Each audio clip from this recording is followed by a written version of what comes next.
Ok, bandeko kati na nkolo Yesu Kristo, shalom. Shalom. Kolo na biso apambola bino. Amen. Na ibete tozali na rendez-vous na biso ya chaque jour. Oyo il fallait ngai na yo tokutana tosola makambo na Nzambe. Avant to banda makambo na Nzambe, nalingi to sambela. Je crois que tozali awa na ndeko na biso oyo azwaka biso bilili. Kombo na ye l'ambassadeur Daniel Mbaza aza na biso elongo. Nzambe apambola ye pe afongola banzela na ye pote ananzela na ye nde lelo yo ozolanda biso à travers ye nde ozoyoka pe parole de Dieu oyo. Alors c'est pourquoi bisiko zali il faut pe osambelaka mpona ntena na ye ete nzambe na biso abatela ye asunga ye abatele misala eken asentir déjà que lokola depuis abandi kosala mosala na nzambe oyo makambo na ye mpe efungwani. À ce moment-là yo pe bisiko zali okobanda koyamba matin sans problème, okobanda koyamba prière sans problème. Mais avant to banda parole de Dieu, na lingo kitsa mutono na se tozo sambela. Kolo Yesu to pambulio pona te na ngonga oy, to tiki maso na sangu ya pele boko na nguya, na sengi grâce na yo ezala kate na biso. Bible ezolobete, tu as toujours donné la nourriture qu'il faut au temps convenable. Tike tes paroles de Dieu ezomana poko na lelo. Et comme un moment au porté, moment nécessaire, et toucher les bottes dans Zambé, et te bal dans Zambé, sur Bissika Bazali, Babi Kangolpe grâce na yo, ma comme on a bago fungama, que cette parole soit une lampe à leurs pieds, que cette parole soit une apporte la guérison dans leur maison, que cette parole ouvre les voies de la bénédiction, que cette parole effongo la intelligence, yabat oye bazaki ya kokangama, na pambulio, na tiki moment na sana boko na nguya, na kombo na koloskiso. Amen. Amen. Amen. Amen. Zamba pambula bino. Tozo kende, tozo continuer na oyo tozo benga source de souffrance na vie ya bato. Na lingi na yipsa ok source de souffrance na vie ya bato. Lelo ozo kende koluka Nzambe yango la plupart pasi nde mema bato ebele na kati ya l'église. Pasi nde memi bato ebele parce que na ndenge na yebeli yo. Na ndenge okoleki na ndako na bino. Tu ne pouvais pas te retrouver dans l'église où tu es. Tu ne pouvais pas te retrouver là où tu es. Et ça m'a mususu bakeye kokota na banzambe oyo baguma melaka bikeko. Bakeye kokota na banzambe ya ba chef coutumier. Banzambe oyo baliaka misunité. Baliaka ka matiti. Or, toyebi déjà que il y a pendant que nous devons aller dans la parole de Dieu. Pourquoi? Parce que les jours où il déluge salaki pela et betaki na mboka dans mukil mobile et bomaki bat Noé na mwasi na bana na ye batikalaki. Bible ezolobete tango batikalaki Noé adressé hôtel atumbeli Nzambe mbeka. Les jours où il a tumbelaki Nzambe mbeka Nzamba yokimawa alobete commencer à manger la chair. Amen. Des animaux. Boye. Soko tangi biblio koyoka. Nzamba pese bango autorisation à coller misui. Il dit que vous pouvez commencer à manger. Mais dans le jardin d'Éden, les gens ne mangeaient pas la chair. Ouais. Ils ne mangeaient que de la verdure. Bazolia matiti, bazolia bandunda, bazolia bambuma. Mais jusqu'à ce que le moment où il déluge yaki et betaki batuba koufi, à partir de cela, Nzamba autorisé Noé baba nokolia banyam. Lelo yo ozoya ozo pekisa bato balia missionité balia kaka matiti. La plupart ya ba interdiction au moni ba pasteur ba pesa kabana na Nzambe ezalaka quoi ezalaka biloko ye ba interdire rien na monde de ténèbres. Bisika ke ko sala kisi ba ibisete kisi na ngai yoyo okolia musunité okobanda kolia ndunda.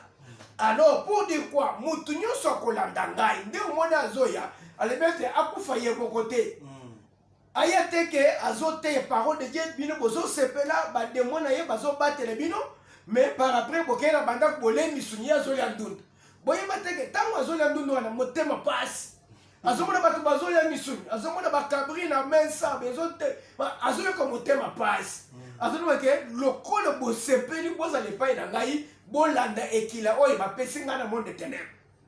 Ndezo mona zo ne bekilwana abwaki amuliko na église. pour dire que nzamba le nzambe te ba esprit na ye ba démon na ye nde ba lobi ke bato yi bakolanda yo balia misunité babanda kolia ndundi nde obandi kominyokola obandi kopolisa mino na pondu lelo pondu lobi matembele kuna ngai mino ezopola moyen ya kosala eza te pona nini po ozolanda bikila oyo bapesi pasteur na yo. Quand je vous dis, même à ta prophétie, ça doit être conforme à la parole de Dieu. Boye. Ce qui n'est pas conforme à la parole de Dieu n'est pas la une véritable prophétie. Véritable prophétie, et même à ta inspiration à solo, il faut être la parole de Dieu. Amen. Et ça dit que Zamba peut une inspiration. Kobandelelo, tobanda kolana na se, to teka bambetu, o teki bambetu. Ba pesi ekile na kisi na ye ke alala kana mbetu te alala kana se alibi akufa ye moko te bokufa na ye ndio moni apesi imposition biloko wana ndeza ki musicien moko akei lelo akei kosala kisi tango aseli kisi ba biseke okobanda kolana butute yo kobanda kolana moyi ndio moni olie ye moko asubir peine wana aye ko imposer ba musicien nyonso tokobanda kosala répétition kaka na butu bolala na moi, mais dès qu'il est 0 heure, tu pousses un arbre, tu sors les répétitions, tu tombes. Pourquoi? Bah, il sait déjà que bande mercredi, jeudi, vendredi, samedi, au kolala na ndakute. Au kolala na butute. Au kolala dimanche, kolala lundi, mardi, même mercredi, comme kate. Ne a pas si peur, lui, n'a pas fangé mon côté. Alors, le col m'a dit que nala la kanabutute. Il faut tout ça là, bisognos na ba mise na ngai. Oye bazo vivre na dépendance na ngai. Bisognos to ba ko fanda bon. Ndeko mi répétition 0 heure. Bozo bete répétition. So ko yo ozo dala. Abete on c'est na mutu. On situki. Bo répéter ti tongo ça. Tongo 5 heures. OK, ça va. Tokende mutu yo sa ke na ndako. Ake kolala. C'est-à-dire, il vous fait subir la punition où il va passer dans le monde des ténèbres. Vraiment. Je voudrais que Nzambe na biso afongo la vie na yo. Amen. Okoki koya na église, toloba ki ete souffrance ya mutu et koye ko tepe na église. Premier point tolobi église. Tolobi te église eza mabete. Église eza bien. Mais il y a aussi des fausses églises et des véritables églises. Comme il y a des faux serviteurs de Dieu et des vrais serviteurs de Dieu. Mais c'est un jour, tu vois qu'il y a un pasteur François Moutom, tu as solo là. Tam to solo li, azob sangal bike papa Martin. Ndemo zaliboy. Tikala ko yebe déjà que il y a des vrais serviteurs de Dieu et des faux serviteurs de Dieu. Au Mata Okita, il y a des véritables églises de Dieu et des fausses églises. Ils sont là, écoutez là. Parce que la Bible les ont le bête dans le dernier temps, ma prophète a le goûté ma koya. Mais vous les reconnaîtrez par leurs fruits. Papa wana zo ibsangai bike po ye babambu mana bango. Talana ba imposition ba pesa ba tona l'église. Nde vous comprendre que o yeza ya nzambe te, o yeza ya nzambe. Alors nous avons dit que aujourd'hui tu peux avoir fréquenté une très mauvaise église. Oye ememelo passe, ememelo ba problème et kanga vina yo. Nazolo bade kolelate. Dieu est encore là. Tozo benga yo okutana na biso to sala ma prière à délivrance parce que toutes ces histoires pour s'en sortir, tu dois passer par des prières de délivrance. Et les prières de délivrance et ça la na radio te, et ça la na télévision te, et ça la na quatre église. Amen. Yangona na observe que église nde fongola ka viaba. Amen. Et ça délivrance oyo ke na kokota na simandako na kimbase ko wana te. Nene komoko lebi papa, tant na yiki matin na keye pa biso ko basela nga délivrance, na keye boye pasteur na to sambe to komi na 2 heures. Tout d'abord pasteur a senginga na ye na 2 soso na linzanza miliki ya 2500 grammes. Asengi na yana ba savon munganga na yana ba bougie délivrance c'est la bongo te jamais ceux qui délivrance bandi ko sengo les biens matériels refusent ça longwa wana za délivrance bande kuna kena pesi basoso yo délivrance ezali vendredi kotani samedi tokei to sambe tomoni papa jakalebi bon bande ko délivrance e bandi tolingete mama mokono tozobana na ba mama mutu aleka na simanda basambelele après ke bandeko tozoya tobimi simanda nakuti tata pasteur avandi na nzambala ya pembe ya mulai avandi wana ntango amoni alibi oke longolani bilamba nyonso na longoli bilamba alibi bwakango na ngambo na bwaki na ngambo woyi kotela kokende kokitela nde bisika vandaki nzungu ya soso oyo tosombaki wana ezotoka atobi fourchette abimisi mupende ya soso alibi mama dame mama nalie esili aselinga délivrance asambeleli ngai après alebi kende na ngambo lati bilamba mwana nga azalaki nsima na ngai mwana mpe anongoli bilamba ya mwasi lelo ozolakisa mwana mutakala na yo olakeli mwana mabe église nini délivrance ya ndenge nini ya lala na se tofineka dra balali ofineko dra oliki na babiloko oyo tu es passé dans les mains de mauvais esprits tu y as condamné ta vie lukabasai na zambe ya solo basambelela yo bafongola vie na yo amen okokobikisa vie na yo pourquoi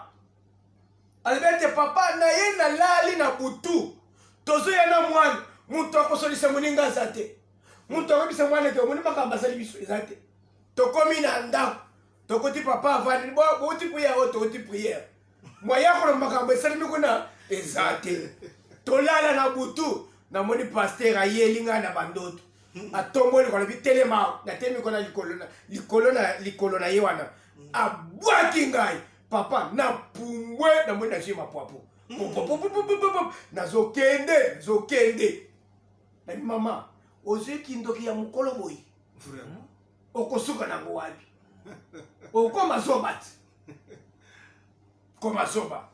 Je vais passer pour te dire que l'église peut amener la souffrance dans la vie à moto. Maman, on a solo que depuis elle est na délivrance église wana vie na ye beba complètement. A komi koloka mobali azolala azolote mwasi azoloka ye mobali ati mobali ye kokimanda aye kokota libala mususu. Bala mususu conséquence. Nani asali ke mobali akimanda église. Ezata famille na binote. Ezata grand frère na ye aliambongo alibala te. Mais église bisko kenda kokota. L'église peut vous amener la mort, tout comme l'église peut vous amener la vie. L'église de Jésus-Christ amène la vie. Amen. Mais l'église de Satan amène la mort. Amène la mort. Tozotanga, yangone totanga ki Ruth chapitre 1, à partir du premier verset, tina verset 5. Bible les hommes du temps des juges. Il y eut une famine dans le pays. Un homme de Bethléem, de Juda, parti avec sa femme et ses deux fils pour faire un séjour dans le pays de Moab. Bible les hommes que tant vous allez côté na mboka na Bethléem, ndeko yo mobali o ya Bethléem de Juda, bayoka ina masere bike awa nzaleleki tokende mboka nini biloko kolia ezali. Abete eza pays ya Moab. Abete tokende ko. Ils sont allés là-bas sans tenir compte de l'ampleur, de la dimension devant Dieu. Tu ne peux entrer quelque part où il y habite position Yanzambe pour une église ou les adénis. Les lots, ceux qui ont tourné dans l'église, ils allaient parce que tous ceux qui ont des difficultés. Si ces gens se sont retrouvés dans Mboka Yamoa, c'est parce que Mazaki Nanzal. Ni tete nzala balinga bakota na boka Moab te lelo ba église ebele bato ba koti na église parce que amoni ba problème ba difficulté lié a butu azolala te ba mari de nuit bazonyonga ye ala la boy makambo ezo ya makasi bandoto ya mabezo ila ye ba soda kolanda ye majato talebi non mais pour la consiste biloko nyonso fala seni na sambe lesikoyo azokende kokota na pays de Moab. Tango ceux qui ont des difficultés, okeye kosambela na église nini? Okendeki na mboka ya Moab ou bien okendeki na Bethléem? Vraiment. Na Bethléem de Juda, là où il y avait la présence de Dieu. Na Bethléem de Juda, même à Tanzanie, un jour est là. Dieu le visitera. Amen. Zambé azan isika visitaka bana na ye. Dieu ne visite pas quelqu'un n'importe où. Azan isika visitaka bango. Là où tu es là, si Dieu venait visiter les gens, est-ce qu'il a visité yo? A visité. Dieu ne venait à côté de la na mboka ya Moab te. Chez les Moabites, il ne viendra jamais là-bas. Les lots, c'est pas problème. Ce qu'on continue l'église de psychokotaki, c'est parce que tu as eu des problèmes. C'est parce qu'il y a des difficultés. Tu es en train de chercher la solution. L'homme était à la recherche de la solution. Les loyopés aux alliés à la recherche de la solution. Mais à la place où trouver solution dans Bakamunayo, les choses s'empirent. Continue à mboka ya Moab. Bisika bakei okotanga nyonso, je n'ai pas le temps de tout lire pour toi, mais je t'ai donné déjà le verset. Tango bakomi kuna à la recherche de la solution, bakei ko perdre ce qu'il ne fallait pas perdre. Vraiment. En cherchant la solution à ton problème, tu risques de perdre ce que tu ne pouvais pas perdre. Tu ne pouvais pas perdre. Basi tukaboy mobali akufi. Ah! Toyaki toluka moya kolia. To vivre. Biloko tolie et baniko bomabiso. Vraiment. Il y a des églises qui ont la parole qui tue. Apesio parole et bomio. Et memio na banzela oyo ndimaki te. Il y a des églises au koti où il y a qui ko banga Nzambe. Au koti kuna ko banga Nzambe si. Ozaki mwasi obandi ko tambola kindu. Ozaki mobali obandi ko bana basi ndenge na ndenge. Mais biloko yo tango ozaki na église te oyebaki yango te. Oyeko yebela ngwa quand tu es arrivé à l'église, dans cette église-là. Est-ce que aux l'église ou bien aux na mboka ya Moab? Bile oyo zozwa epesaka bomoi ou bien ebomaka Elimelech. C'est pourquoi nazo senga na yo ete na moment oyo même ata osokotaki le temps est arrivé ya koluka Nzambe ya kosambela. Tu as perdu quelque chose là-bas, tu dois les retirer, tu dois les récupérer. Otika bana, otika mubali. Mais il faut récupérer yango. Que Dieu s'impose. Amen. Amen. Amen. L'église peut être une source de souffrance. Il y a vie à moto. Nde tokotanga otanga Matthieu chapitre 2. Matthieu chapitre 2 à partir du premier verset. Matthieu chapitre 2, Bisigozali. À partir du premier verset, on va nous les lire. Matthieu chapitre 2, à partir du premier verset, nous lisons au nom de Jésus-Christ. Amen. Jésus étant né à Bethléem en Judée, Yesu asili kobotama na Bethléem na Judée, au temps du roi Hérode. Na tango ya mokonzi Hérode, omoni mboka oyo oyo. Ne Elimelech akimaki wana. Ezali mboka oyo Yesu Christ botamaki. C'était un pays de promesses. Tu peux avoir aujourd'hui quitté l'endroit des promesses. Ok, kokote bisike zanga promesse. Zonge la Bethléem. C'est le lieu de la promesse. Le lieu de la visitation de Dieu. Bible le mette, Jésus-Christ est né à Bethléem. A botemi na Bethléem. Oyo, Naomi bakimakiwan. Tu peux avoir quitté. Bisika ya promesse na Zambé. Mais ici, vous allez fongoler la misute. Tu ne peux pas retourner là où il y avait la promesse. Là où il y avait ta bénédiction. Tu dois savoir que bénédiction d'ailleurs est à la carte. Wapi. Attends au tableau, je vais retourner à la base. La base des bénédictions dans la Yézay. Si le président de la République a commis un moment, il y a un mandat, deuxième mandat, avant. Tant qu'on postule pour pas élire, il faut zoner la base. Aïbete, base nangai, ne peut pas pouvoir. Amen. Alors je dois retourner dans ma base. Tu dois savoir pouvoir naye ekouta wapi. bénédiction na yo ekouta wapi? Quelle est la source de ta bénédiction? Tokei papa. Voici des mages d'Orient arrivèrent à Jérusalem et dirent. Tala ba mage batu ya bwanya bauti wapi na munyele na bimele la taw bazoya bazolo banini. Où est le roi des Juifs qui vient de naître? Wapi mokonzi ya bayuda oya uti kobotama? Car nous avons vu son étoile en Pote Orient. tomoni étoile na ye bandeko mutu nyonso azalaka na étoile na ye. Amen. Qu'on ne te trompe pas. Mutu ya botamaka zoba aza te. Jamais. Omoni batia mokili balobi ete balobake l'homme est né bon, mais c'est la société qui le rend mauvais. Moi je peux te dire que non, l'homme est né riche, mais balien, ba condamnation, ya famille ou ya botami, ndeko yoko bloquer vie na ye. Bandoki na makambo oyi aye kokuta na famille ou ya zo botama, ndezo ya ko empêcher vie na ye. Balebete tomoni étoile na ye. Étoile na yo eza wapi? Je te dis que tu as une étoile. Tu dois chercher ton étoile bisike tikalaki. Étoile na yo tikale pa ya nani? Nana kanga yango. Il y a un enfant tozo sambele mwana wana kwei. Tango kwei de mois zolo banini. Nana zolo bakata voisin na bango.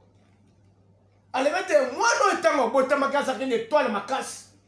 C'est pourquoi tant que mon mwana botami toye, to moni étoile toye ko pesa mama tina mapa amela, to me mwana. Tant que zo me mwana, to mona ki étoile to boto la ki étoile na ye. To baby sa ki étoile na ye. Aza mwana moko, il fallait azala mutu munene, mais to boto la. Pour dire quoi? Ba voisin, ba voisin, ba baby c'est étoile ya mwana. C'est pourquoi papa, maman, tant que vous êtes mwana, vous êtes mené dans la maternité, qu'on peut se n'importe qui a même maté. L'enfant, c'est une bénédiction. Amen. Il est le fruit de nos entrailles. Moi, non, il y a comme ça de bénédiction un jour. Même à Taza Moutou, la télévision, télé bien. Un jour, il fera ta fierté. Amen.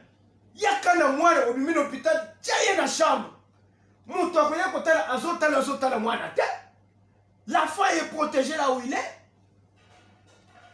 Protégé. Moi, je ta vaccin. Oya me mamabe, oya me mamabe, oya me mamabe. Okoya ko bomisa mwana pam, okomisa ma maladie pam. Mwana, c'est un être fragile, on ne peut pas le manipuler comme on veut. Étoile, Bible, toke papa.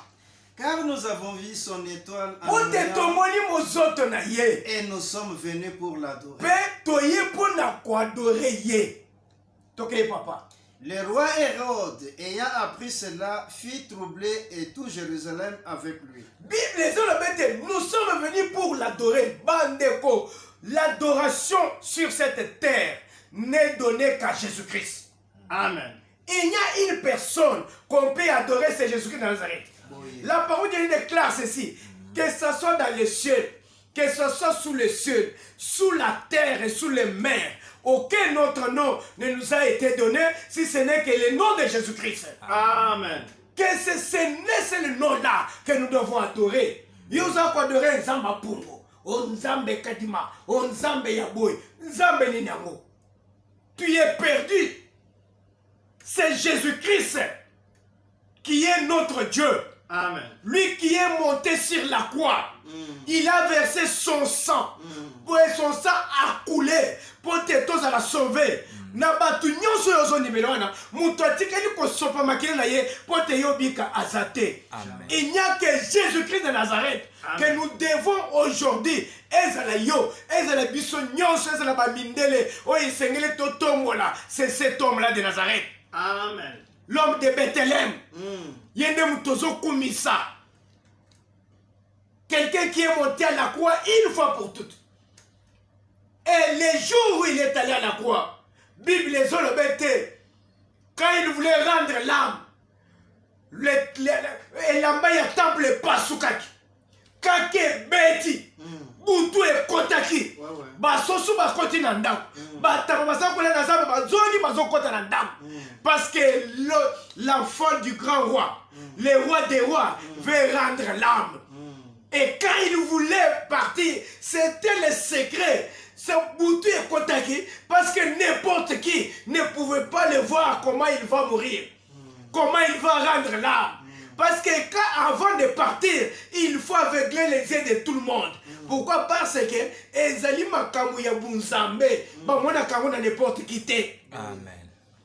N'importe qui a touché à Kamote. C'est ce qui fait que tremblement de terre salemi. Batouba Ningani. Basoso ekoti na soso abangi komona liwa ya Yesu le kolosi. Vraiment. Nanta babangi. Les militaires qui étaient là à Benchita Baluki 2 fois. À Télémé assurément. Cet homme est un saint de Dieu. Amen. Si les brigands qui étaient là confessent que Jésus-Christ était Dieu, à combien plus forte raison toi? Bisekofal. Ndimena Yesu Christ okobikisa. Yo na libota na yo. Guérison kokota na ndako na yo. Délivrance kokota na ndako na yo. Au nom de Jésus Christ, makambo ebele ko salema na vie na yo. Amen. Bible ezona ke na kati ya tombo tozo bati le noir eza vide. Mais mutu na yo wana ti le noir za kati ya tombo mikuwa na eza wana. Apola na kopola na kati ya tombo. Mais il y a une seule personne.